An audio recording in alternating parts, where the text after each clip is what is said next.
Delivery रायडर्सना भेडसावणाऱ्या विविध समस्यांबाबत तसेच स्थानिक समाजाशी संबंधित मुद्द्यांवर युवा सेनेने खारघरमध्ये आक्रमक भूमिका घेतली आहे। या पार्श्वभूमीवर निषेध म्हणून खारघरमधील ब्लिंकिट स्टोअर्स तात्पुरते बंद करण्यात आले।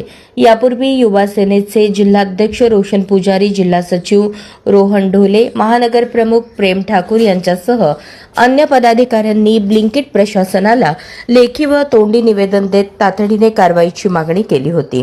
तसेच वरिष्ठ पोलीस अधिकाऱ्यांकडेही या संदर्भात निवेदन सादर करण्यात आले होते। मात्र वारंवार पाठपुरावा करूनही प्रशासनाकडून कोणतीही ठोस कार्यवाही झाली नसल्याचा आरोप युवा सेनेने केला आहे। रायडर्सच्या समस्या तातडीने सोडवून रोलिंग पेपर्सच्या विक्रीस तात्काळ बंदी घालावी अशी मागणी करण्यात आली आहे। मागण्या पूर्ण न झाल्यास आंदोलन अधिक तीव्र करण्यात येईल असा इशारा देण्यात आला आहे। तसेच संबंधित स्टोअर्स पुन्हा सुरू होऊ दिले जाणार नाहीत असेही स्पष्ट करण्यात आले। प्रशासनाने तातडीने दखल न घेतल्यास नवी मुंबईतील सर्व ब्लिंकिट स्टोअर्स बंद करण्याचा इशाराही युवा सेनेने दिला आहे।